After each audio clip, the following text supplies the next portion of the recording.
Being clutch is one of the most celebrated things in NBA history. Michael Jordan, Kobe Bryant, Reggie Miller, Damian Lillard, and many other legends are highly acclaimed for their killer instinct and being clutch. It feels like this season there are a lot more close games than we usually have. Every other day we see a super close game and an awesome dagger or a full court shot from guys like Devontae Graham. So late game execution has been more important than it has ever been this season. Being great in clutch close games is what separates teams from others, especially in the playoffs. And this year there are some teams who have been brilliant in the clutch, and some teams which are terrible in the clutch, and some teams who have actually been anomalies. And today I want to talk about that and how much it really matters to be clutch in the NBA. They be like, yeah. Can you teach me how to dirty? You know why? Cause all the bitches love it. All I need is a beat that's super bumpin'. And for you to back it up and dump it. Leave a like on this video and subscribe if you haven't already. I drop regular NBA content, and with the NBA season going on, this should interest you. So do subscribe to the channel. Moving on to the video. As mentioned before, close games this year are more regular than they've ever been in years prior. And there have been some teams who have been significantly better than most teams in this category and have just set themselves apart. One such team, and in my opinion the team with the best late game execution in all of basketball by far, are the Phoenix Suns. The Phoenix Suns have been one of the best teams in all of basketball this season and have been the best team in basketball ever since the bubble began.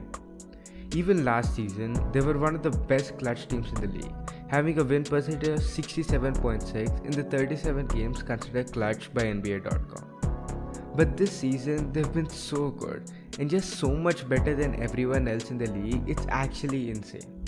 They averaged 9.8 points per game, which ranks 4th in the entire league, while shooting 59% from the field. By far the best league average, and they shoot 39.4% from 3, which ranks top 10, all in clutch.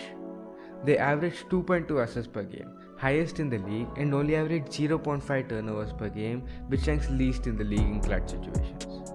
They have the best offensive rating and the second best defensive rating in this time, while having a net rating of 38.3, which ranks first by far. A lot of the reason for this is having the point guard himself, Christopher Emmanuel Paul. Chris Paul is one of the greatest ball handlers and decision makers of all time and runs the best clutch offense in the league right now. The Suns have an assist to turnover ratio of 4.5 in clutch situations, the best in the league, and a lot of this is thanks to Chris Paul being brilliant and having an assist to turnover ratio of 5 in the clutch situations this year. The biggest reason the Suns are the best team in these situations is their offensive versatility. Right now in the NBA, isolations are the most common play teams go to in clutch. The Suns do this less than almost all teams in basketball. Even in the highest leverage of situations, the Phoenix Suns run good set plays and good set pick and rolls, which always get them the best looks in every situation. And even if they do need an isolation possession, they have Devin Booker, who is one of the most efficient isolation scorers in all of basketball. Their whole offense in the clutch surrounds their 3 best players. The number of times I've seen a Chris Paul DeAndre Ayton pick and roll which gets Booker open in the corner is actually hilarious. Devin Booker and Chris Paul are also 2 of the best mid-range shooters in NBA.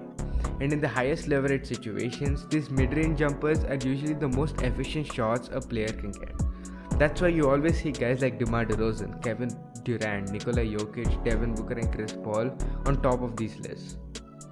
Devin Booker is shooting 63.6% from the field and Chris Paul is shooting 53.6% from the field in clutch situations.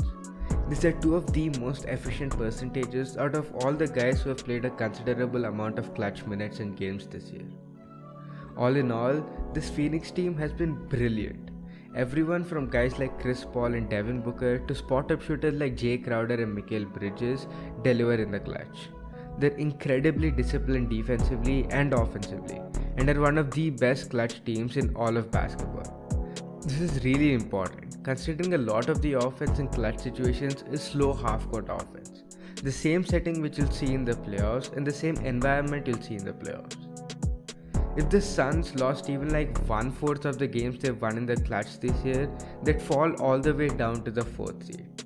And that's how important late game execution has been this year with so many clutch games.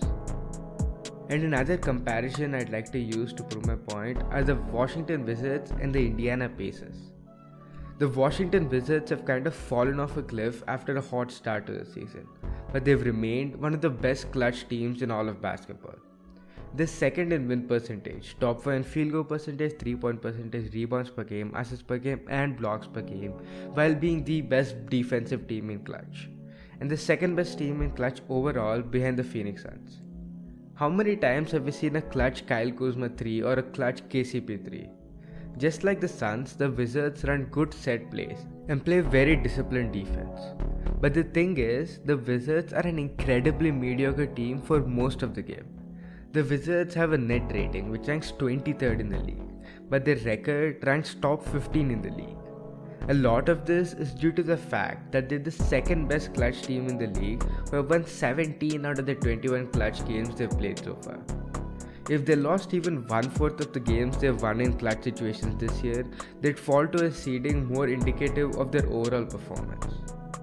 On the flip side of things, we have the Indiana Pacers, a team with a top 15 net rating, but their record ranks 25th. A lot of this has to do with the fact that they're the worst clutch team in all of basketball. The plays they run are absolutely disgusting, and the misutilization of Sabonis is frustrating. I don't even want to read out their stats because they're just that terrible in clutch situations.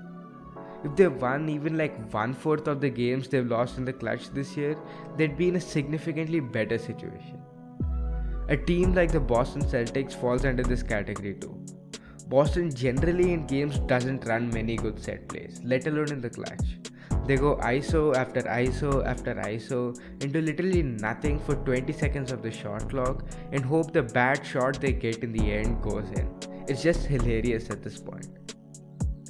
Basically, the point I'm trying to make in this video is that being clutch is very helpful, especially when you're trying to be a high-level team like the Phoenix Suns. Your personnel matters, but the coaching staff matters more in this situation than any time before, because what separates good teams from great teams are the small little things like a pin down, a backdoor cut, and an out of bounds play designed by the coach. With this, we've come to the end of the video. Be sure to leave a like and subscribe if you're new.